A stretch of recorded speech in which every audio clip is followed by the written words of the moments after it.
Last week, I listened to a podcast from Lucid Motors SVP Mike Bell on what makes the Lucid Air and the coming Lucid SUV codenamed Gravity due in 2024. So very different from every other car on the road, including Tesla. Given Tesla was heavily influenced by Apple, as well, it will be interesting to see the differences Apple brings to this market when it finally announces its electric car.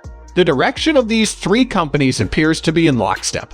It's a shift from the traditional priorities of the old car manufacturers to a model that is more consistent with the tech firm. Car companies like Lucid and Tesla are more like Apple than they are like GM or Ford, which I think will eventually become a problem for GM and Ford. I've also had updated briefings from Nvidia and Qualcomm on how they are dealing with autonomous driving in what could be a complementary approach for next-generation EV. Let's talk about the future of electric cars, and we'll close with my product of the week, an update on the Bartesian robotic bartender by Nvidia and Qualcomm Vehicle Tech. Nvidia's drive platform is used heavily in Lucid vehicles. It's a comprehensive group of offerings that covers the autonomous car technology stack from conception and simulation to training to inference in the cars. Much of the strength, however, is in Nvidia's Omniverse simulation capability, which is used widely in the automotive industry.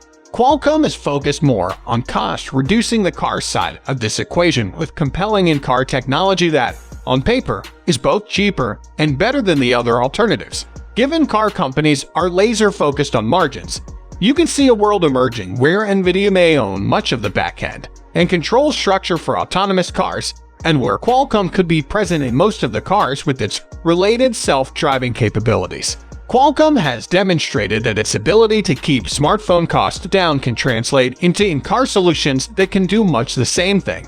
An increasingly possible future is where Nvidia provides much of the autonomous car backend, while Qualcomm provides the multi-layered computer vision technology in the vehicle. Car and driver interaction. I was driving behind a Lucid car, and must admit I found the car fascinating to look at. It really isn't like any other car on the road. Performance specs and price are both surprising.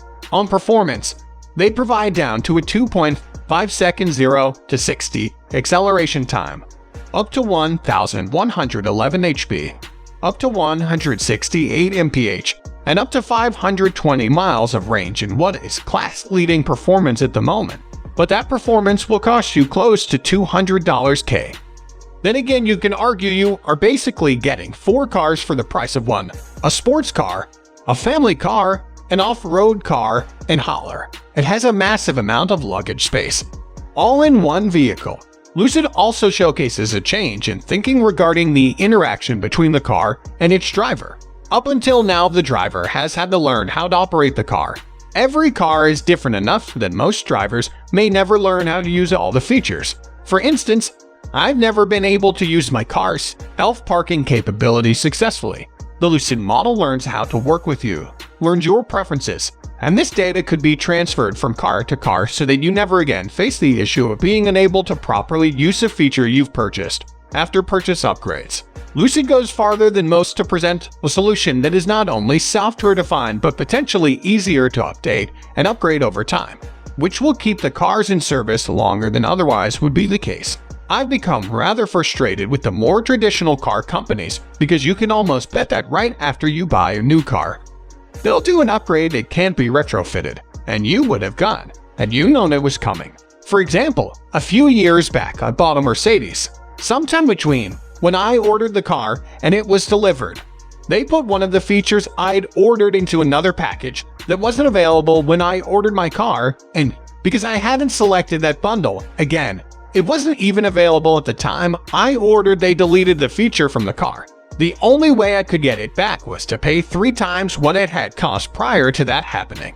This massive cost increase was because it was far more expensive to have that feature once the car was built. As we move to the middle of the decade, our car experiences will be changing a great deal, becoming not only more customizable to the buyer, but auto-adapting to that buyer post-sale to provide a level of personalized experience that hasn't been seen in the tech market, let alone in the automotive market. Once this is done, The technology market may have to pick up from some of the advances of the automotive industry to better compete in their segment, because this concept of a product adapting itself to the user's unique needs is a competitive revolution.